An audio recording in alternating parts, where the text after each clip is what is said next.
Connaissez-vous la différence entre parler français et parler en français? Bien des fois, vous appréciez certains auteurs, certains journalistes pour leur éloquence et ou leur rhétorique. Différence entre éloquence et la rhétorique, la connaissez-vous?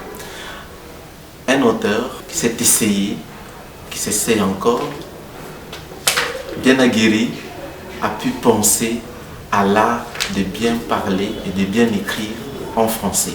Voilà pourquoi il vous a sorti son deuxième ou troisième ouvrage intitulé L'art de bien parler et de bien écrire en français. Lui, c'est Jean-Marie Lumumba. Je disais l'art de bien parler et de bien écrire le français.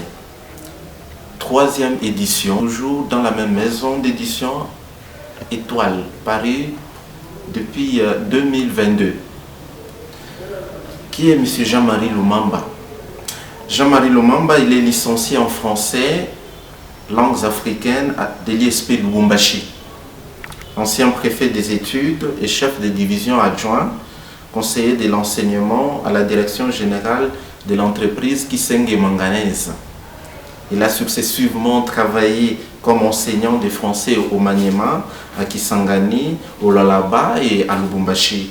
Actuellement, il est consultant indépendant en matière de l'enseignement du second degré. Donc, c'est quelqu'un qui a pratiquement traversé tous les échelons de la vie de l'enseignement, qui a parcouru la RDC en tant qu'enseignant. Voilà pourquoi il nous produit le fruit de ses réflexions, comme il est un fin locuteur de la langue française, après avoir constaté par-ci par-là des lacunes, des fautes de langage, il vient répondre avec force détail.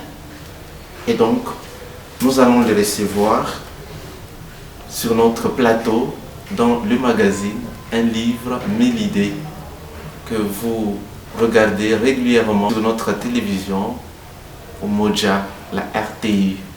Merci à la réalisation et la sœur Marie-Justine. Monsieur Lumumba, bonjour. Bonjour. Avec vous, nous allons parler de votre nouvel ouvrage intitulé L'art de bien parler et de bien écrire le français. Très fidèle à la maison d'édition Étoile, ce livre est apparu depuis 2022. Pourquoi un tel titre? L'art de bien parler le français. Vous vous êtes rendu compte que les Congolais ne parlent pas bien français alors que nous occupons pratiquement la première place en termes de nombre de locuteurs francophones à travers le monde. L'art de bien parler. C'est quoi l'idée? Merci beaucoup, M. Samuel, pour la question. Vous savez, comme vous venez de le dire ici, que j'ai sillonné un peu partout dans notre pays ici pour donner des cours de français que j'ai dispensés à Kisangani, au Maniema et ici à Lubumbashi, partout. Mais ce parcours me permet, ou bien m'a permis de savoir qu'il y a des élèves, il y a des gens qui n'arrivent pas à bien maîtriser la langue française pour bien s'exprimer. J'aurais pu intituler mon livre La rhétorique, mais je l'ai intitulé L'art de bien parler et de bien écrire le français.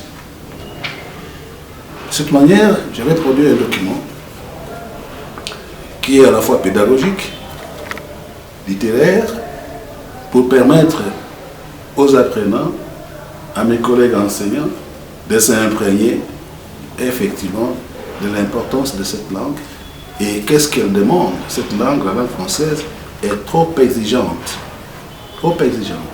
parce que c'est une langue qui a beaucoup de règles, pas seulement des règles, mais il y a aussi de petites règles qu'on doit maîtriser. Des grandes règles, des petites règles qu'on doit maîtriser. Et si vous ne le maîtrisez pas, vous n'allez pas bien parler français. Vous allez commettre toujours des fautes.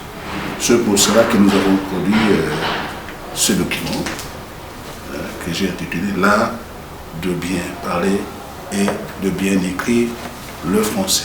Monsieur Lumumba, à la page 114 de votre ouvrage, vous parlez des hyperboles hein, qu'on doit éviter dans notre parler courant.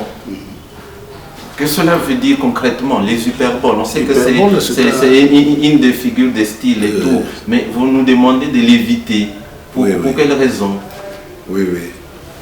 Il faut éviter souvent les hyperboles. Okay. C'est un procédé de style qui consiste à exagérer l'expression. Par exemple, quelqu'un peut dire « J'ai reçu une pluie d'injures de la part de ce monsieur-là ». Vous comprenez? Oui. Qu'est-ce qu'il veut dire? Qu'il a été sérieusement injurié. Mais au lieu de dire cela, il dit « J'ai reçu une pluie d'injures ». Il a exagéré dans son langage. Est-ce que cela est conforme avec la langue française? Non.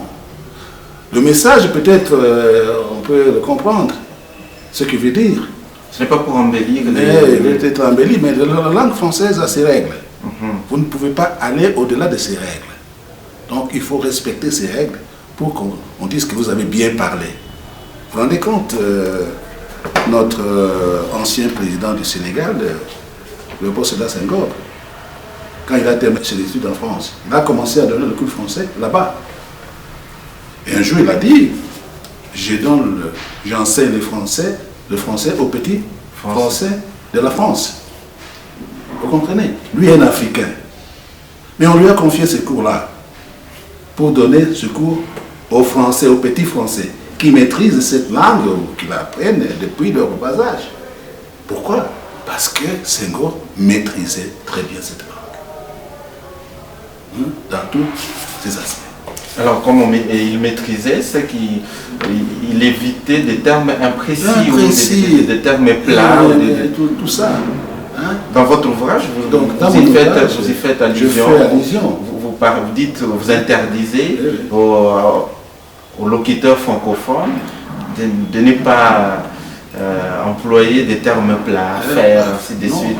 Pour quelle raison? Alors que c'est la pratique courante. Non, parce que c'est ça qui fait notre quotidienneté dans notre expression de tous les jours. Évidemment. Vous savez que la langue française, c'est tout le monde qui parle. Hein? Oui. Même quelqu'un qui n'a jamais été totalement à l'école peut parler son français. Il y a le français des cuisiniers, il y a le français des chauffeurs, et des taximens, de tous ces gens-là. Oui. Mais quel est le français que nous enseignons à l'école? Nous allons enseigner à l'école le français des cuisiniers. Parce qu'un cuisinier peut apprendre à parler français au travers la dame qui le gère, n'est-ce pas, qui est française. Mais ce n'est pas ce français-là. Il y a des règles. C'est ce français-là qui a des règles. C'est celui-là que nous enseignons. C'est celui-là que nous écrivons, que nous mettons dans les livres. Hein, pour que tout celui qui voudrait parler français, qu'il suive ce modèle-là. Voilà, en fait. Si vous allez voir plus loin dans mon livre, je ne sais pas si vous l'avez ici. Les documents là. Quelque part, Samuel, vous allez voir que j'ai fait la page 92, n'est-ce pas? J'ai pu établir la différence entre la langue parlée et la langue écrite. Parce qu'en parlant, on peut faire passer certaines fautes, c'est passable. Mais en écrivant, il faut être très rigoureux. Il faut suivre ce que la langue française exige.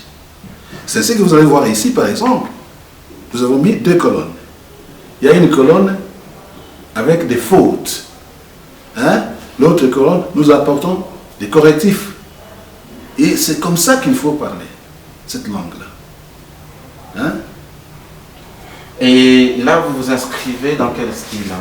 Le style soutenu et familier, style... Parce que là, on doit se situer. Évidemment, ici... Le mieux parler doit être peut-être contextualisé par rapport au style. Oui, le style est soutenu. Donc, c'est quel registre? Voilà. Les registres standards, soutenus, ainsi de suite. Oui, soutenus. Okay. Parce qu'on ne peut pas parler n'importe comment et dire n'importe quoi. Il faut suivre les règles. Hein? C'est pour cela que nous allons à l'école.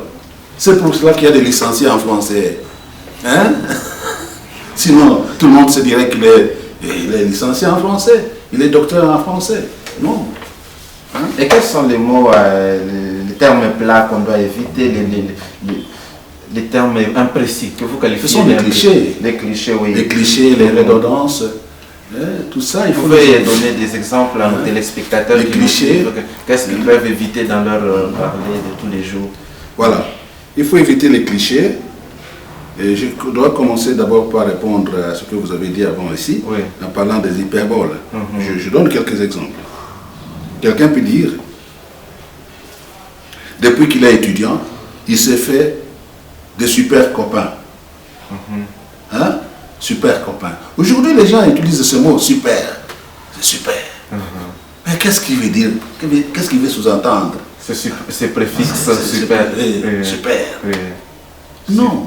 Super intelligent. Super intelligent. Vous comprenez? Alors, attendez, et le supermarché, c'est possible?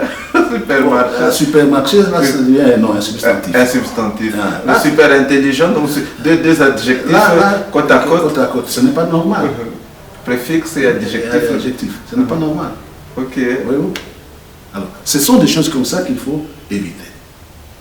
Hein? Si on veut purifier son langage. Purifier son langage. Hein? Ou bien quelqu'un qui dit, le nouveau professeur de français est super. Moi, une telle expression n'entre pas dans mes oreilles. Hein? Les francophones sont toujours sensibles, aux fautes de langage et d'orthographe. Okay. Il faut dire, par exemple, le nouveau professeur de français est très compétent, très intelligent. Voilà. C'est plus facile d'être compris. Mais quand vous dites le nouveau professeur de français est super, super sous-entend quoi? Hein?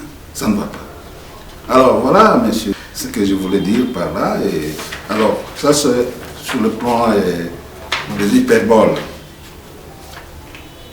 Il y a aussi une expression, j'en ai marre. J'en ai marre. Ouais, ça ne passe pas, ça sonne faux aux oreilles. Ça sonne faux aux oreilles. Les gens utilisent ça tous les jours. J'en ai marre. Qu'est-ce qu'il veut dire? Hein? À la place? Il faut dire, je ne supporte plus. Hein? C'est plus facile, non? De dire, je ne supporte plus. J'en ai marre. Et les gens utilisent ça. Hein? Mais quand vous lisez les livres du professeur de Bush, qui est un grand professeur à l'université de Sorbonne, j'ai eu l'occasion de lire ces livres. Il condamne ce genre d'expression. Il condamne. Alors peut-être c'est un langage à contextualiser par rapport au milieu où on se les trouve. Parce que le français de Paris n'est pas le même que celui de Marseille. Oui, mais nous étudions que le français.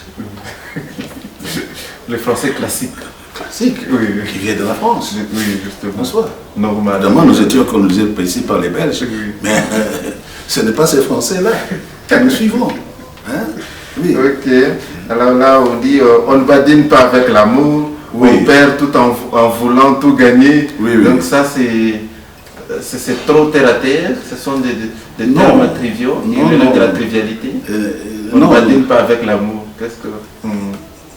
Il faut comprendre cela. Quand on dit on ne badine pas avec l'amour, n'est-ce pas? Ce sont des mots stéréotypés. Hein? Stéréotypés. Là, ça peut passer.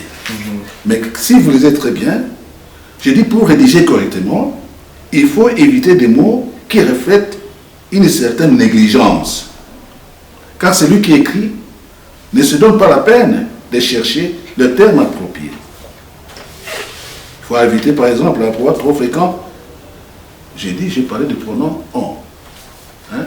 Aujourd'hui, les gens utilisent abusivement le pronom on. On m'a chassé. On m'a chassé.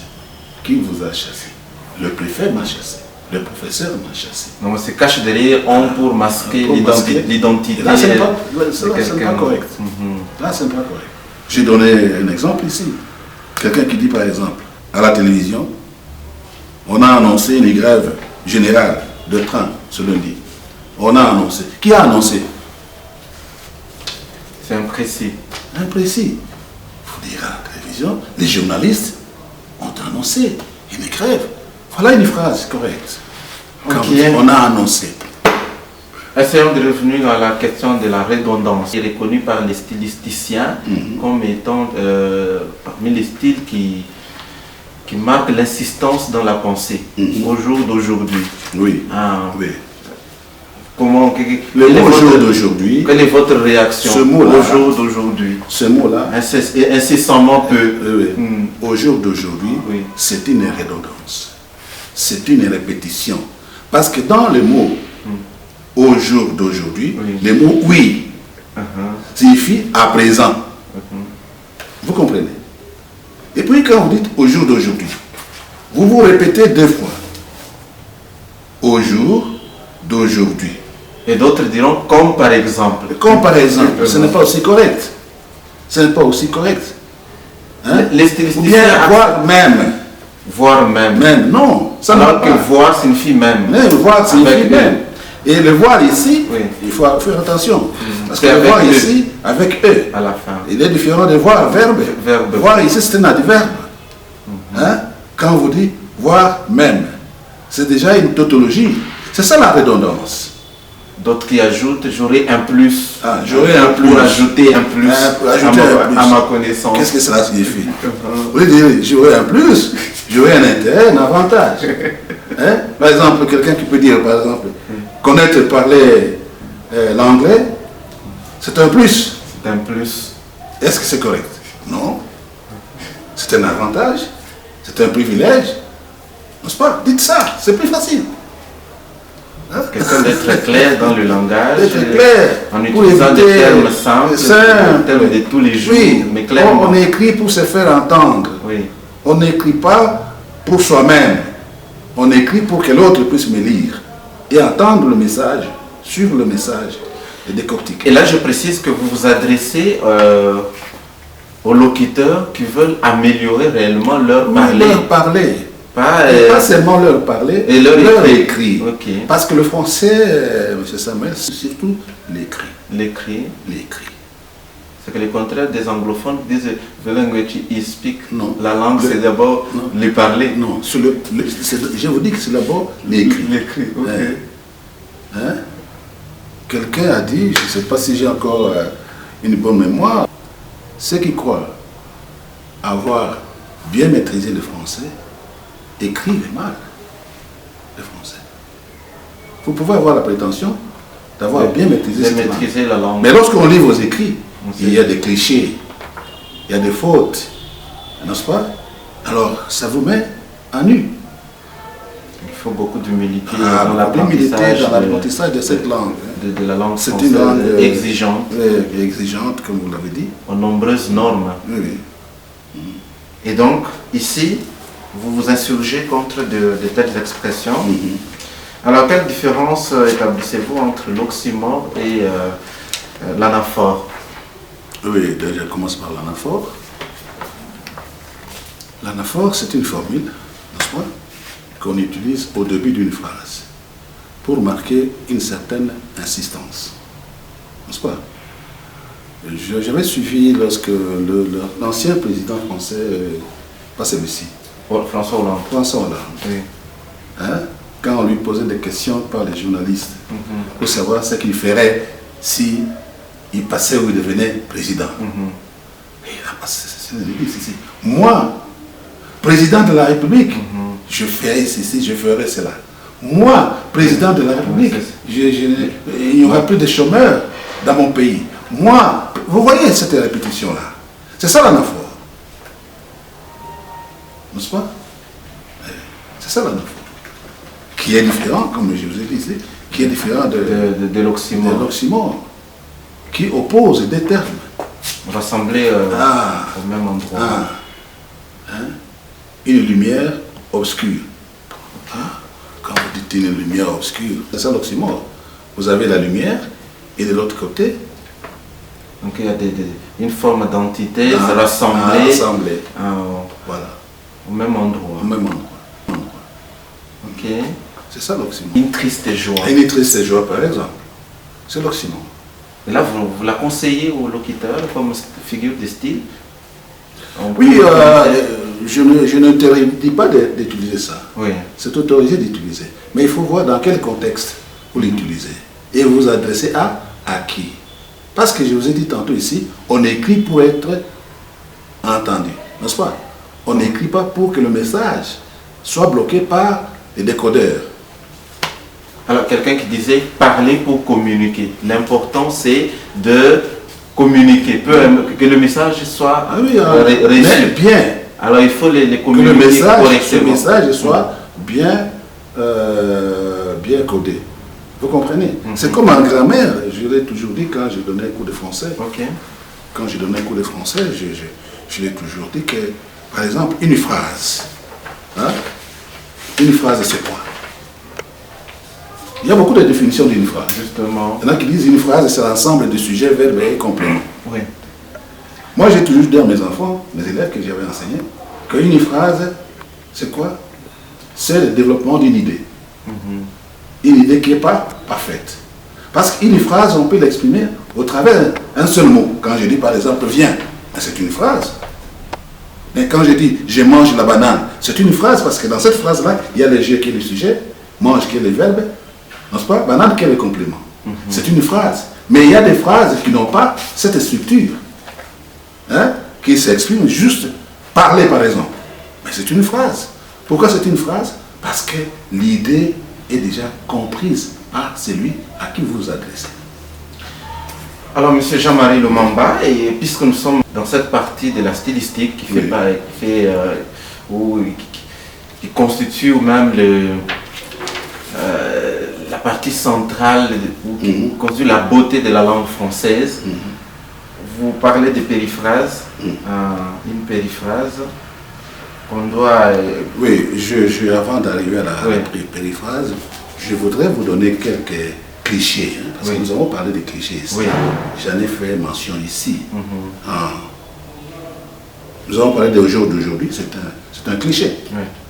Hein? Incessamment peu, c'est un cliché. Car en effet, c'est un cliché. Comme par exemple... Qu'appelez-vous cliché? Comme ça, on doit clarifier. Clichés, ce sont des fautes. Hein? Qu'on répète de manière involontaire. Hein? Quelqu'un écrit cela sans comprendre que ceci, c'est une faute de style. Et donc c'est un terme emprunté au vocable médical. Les clichés, quand vous faites l'échographie, on vous montre qu'il y a une représentation du langage médical. Le langage médical, mais ce n'est pas vraiment emprunté de là. Ici, en français, nous disons clichés, ce sont des fautes. Des fautes, ok. Hein? Des fautes qu'on ne peut pas admettre dans un texte. Dans un texte. Alors, Monsieur Lumamba, revenons maintenant à la périphrase, parce que le temps file. Vous êtes en train de parler de la ville lumière de Paris, périphrase. C'est quoi? Qu'est-ce que vous... Oui. J'avais dit de la périphrase. Une périphrase, c'est une phrase, n'est-ce pas? Une petite phrase qui explique, en fait, une partie de la phrase, il donne son explication, sa définition. Par exemple, quand je dis par exemple, Kinshasa, hein, la capitale du Congo. Je pouvais résumer la capitale du Congo par un seul mot. Quand je parle de Kinshasa, sous-entend qu'il s'agit de la capitale du Congo. Ça, c'est une périphrase. Hein? Vous voyez? C'est comme ça que nous appelons périphrase. Donc, par définition. Hein? On définit périphrase par définition. Un mot qui peut définir très clairement l'autre partie. J'ai donné beaucoup d'exemples ici sur la périphrase. La ville lumière, ainsi de suite. La ville lumière. Ici, c'est pratiquement la série de tout ce qui constitue l'amélioration de notre langage. Mais je voudrais revenir à une petite question sur les Français lui-même, parce que on se pose des questions et on déduit le niveau intellectuel de quelqu'un à la seule maîtrise de la langue française. Puisqu'il ne sait pas bien s'exprimer, qu'on dit de lui qu'il n'a pas fait de bonnes études. Êtes-vous de cet avis-là? Donc bien parler français insinue, donne à croire déjà que nous sommes au Congo. La langue française, c'est un véhicule de la science. De la science, oui. N'est-ce pas? C'est au travers de la langue que vous allez acquérir la science. Dans n'importe quel domaine. Vous allez aujourd'hui aux États-Unis d'Amérique pour étudier. La première chose qu'on va vous demander, maîtrise de l'anglais. Maîtrise de l'anglais. Si vous ne maîtrisez pas l'anglais, comment vous allez faire la médecine? Comment vous allez faire l'ingénierie? Parce que tout doit passer par une langue quelconque. C'est comme la langue française. Maîtriser la langue française, c'est pourquoi même à l'école secondaire chez nous ici, le français et les mathématiques sont au premier groupe. Hein? Un enfant qui a réussi en français, qui a réussi en mathématiques, c'est compliqué pour dire que cet enfant est bête. Et donc la maîtrise de la langue française est un indice d'une bonne formation. Oui, d'une bonne formation. Oui. C'est ainsi que vous voyez aujourd'hui, même les mamans à la maison apprennent à leurs enfants le français dès le bas âge. Et que ces enfants, quand ils arrivent à l'école, ils ont déjà une certaine facilité parce qu'ils maîtrisent maintenant la langue de communication, la langue de transmission des connaissances. C'est que vous inscrivez en faux. Vous avez de ceux qui proposent l'apprentissage des matières scientifiques en langue maternelle. Parce que dans certaines régions de la République, les enfants ils apprennent dans leur langue maternelle. Vous savez que les contextes changent. Oui. Nous sommes, moi par exemple, oui. Je suis de l'école classique. Ah, ok. Hein? On sent la réponse. Moi, oui, nous on n'a pas connu tout ceci. Parce qu'à l'époque, le programme était différent. Quand on terminait par exemple la 6e année des humanités ici chez nous, vous allez en France, vous entrez en premier graduat de l'université, dans n'importe quelle université. Mais aujourd'hui, vous allez en France, avec des diplômes d'ici, vous n'allez pas entrer en premier graduat. Hein. On va vous demander de faire, je ne sais pas moi, quelle étude là-bas, avant d'être admis à l'université en premier graduat. Donc le programme a tellement changé, a changé beaucoup de choses, que même le niveau a baissé. Oui, vous parlez de verbes lourds, de verbes plats, comme regarder, comment observer, remarquer, contempler, apercevoir, avoir, apercevoir, remarquer, contempler, avoir. Ce sont ces verbes-là que nous utilisons souvent. Ce sont des verbes plats. Oui, mais au lieu d'utiliser ces verbes, il y a d'autres verbes qui expriment mieux. Parce que ce que nous listons, pour exprimer la pensée avec précision. Avec précision. Et concision. Oui, mais c'est ça. À la place, on dirait quoi? Alors, c'est ainsi que j'ai donné beaucoup d'exemples d'ailleurs. Hein? Le verbe voir pourrait être remplacé par exemple par des verbes plus précis et plus expressifs, comme regarder. Voir, je l'ai utilisé, voir, j'ai regardé. Je dis par exemple, je regarde un film, je dis, je vois un film. Hein? Un autre verbe, le verbe observer. J'observe les enfants qui jouent dans la cour. Au lieu de dire, je vois les enfants qui jouent dans la cour. J'observe. Et donc les autres détails, nos locuteurs ou nos lecteurs vont les trouver dans les livres. Et vous êtes en train de mettre en exergue l'usage abusif d'il y a. Il y a des gens dehors, il y a des gens qui vous cherchent. Oui, il y a. Alors c'est trop utilisé qu'il devient. Il y a une façon de retourner ces mots-là. Dans mon livre de correspondance, oui. J'avais écrit, moi-même j'avais rédigé l'avant-propos de ce livre. Quelque part, j'ai écrit il y a. Oui. Hein? Je me suis condamné par la suite. Hein? Mais comme c'était déjà écrit, je pouvais changer ça autrement. Hein? C'est pour vous dire qu'au lieu de il y a, hein? Oui. Il faut utiliser autre chose, autre formule. Il y a des élèves dans la classe. Par exemple, est-ce qu'il faut dire ça? Il y a des élèves dans la classe. Les élèves ils sont en classe. Voici la meilleure formule. Supprimer il y a. D'accord. Alors, qu'est-ce qu'il faut pour acquérir un bon style, concrètement, parce qu'on est presque à la fin de Oui, pour acquérir un bon style, la première chose, il faut lire beaucoup. Okay. Ça, c'est la première chose que je recommande. Il faut lire les livres, des livres littéraires, scientifiques. Et cette culture des livres, il faut respecter la ponctuation. N'est-ce pas? Il faut respecter la ponctuation. Parce que quand vous lisez beaucoup, le style vient de soi. Vous allez vous rendre compte un jour que vous commencez à écrire facilement, hein, le français, sans tenir compte, sans trop chercher les mots, parce que vous lisez beaucoup. Les mots entrent facilement dans le petit cerveau et vous allez les agencer un jour de manière spontanée. Vous comprenez, mes amis? Ce sont les atouts du style. Lisez beaucoup. Utilisez un vocabulaire correct. Hein?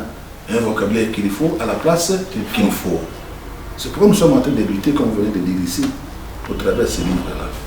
Donnons des vocabulaires qu'il faut à la place qu'il faut. Hein? Je fais très bien. Assez bien. Assez bien. Parler français et parler en français. Oui. Quelle est la ligne de démarcation? La différence est nette. Parler français, prenez un enfant français qui est né dans cette famille-là, on ne parle que le français, hein, par les parents. Cet enfant est né en France. La langue française est considérée pour lui, pour cet enfant, comme la langue maternelle. Parce que tout enfant parle toujours la première langue, c'est la langue que parle sa mère. Mais parler en français, ça c'est autre chose. C'est la rendre seconde à d'autres langues. Je donne un exemple d'un ambassadeur, par exemple, américain qu'on a affecté, on a envoyé au Congo. Les jours qu'il va rencontrer le président Tshisekedi, il ne va pas lui parler en anglais. Hein? L'ambassadeur s'exprime en français. Mais il a sa langue qui est là, l'anglais. Ou l'espagnol, on ne sait pas quelle langue. Il parle en français pour se faire entendre. Hein? Sur le plan diplomatique. Voilà, ça c'est parler en français. Il peut connaître une autre langue, il peut avoir sa langue maternelle, il peut avoir une langue qu'il avait étudiée, mais pour la circonstance, il parle en français pour se faire entendre. Merci beaucoup, Monsieur Jean-Marie. Un dernier mot de la fin avant de boucler. Je suis très heureux d'être invité ici et de partager avec vous toutes ces connaissances. Je souhaite que les locuteurs viennent acheter ce livre. C'est tout ici à la librairie Saint-Paul. Merci, aimables téléspectateurs de la radio-télévision Umoja, qui nous restez fidèles à notre émission Un livre, 1000 idées, cette branche littéraire qui vous encourage à pouvoir découvrir des nouvelles de la littérature, des nouvelles qui peuvent accroître vos connaissances scientifiques, intellectuelles, afin de vous agrandir sur tous les plans. Nous disons merci à M. Jean-Marie. Nous disons également merci à Monseigneur Solochi qui a supervisé cette émission. Merci à Papa Capend et à la sœur Marie-Justine qui nous a pris en image. Merci à tous les coopérateurs pauliniens qui nous suivaient à travers la ville de Lubumbashi, parce que ce sont eux qui contribuent à la réalisation de cette grande émission qui nourrit notre esprit scientifique. Nous disons merci pour votre écoute. C'était Samuel Chibouete Sala à la présentation. Merci, ciao.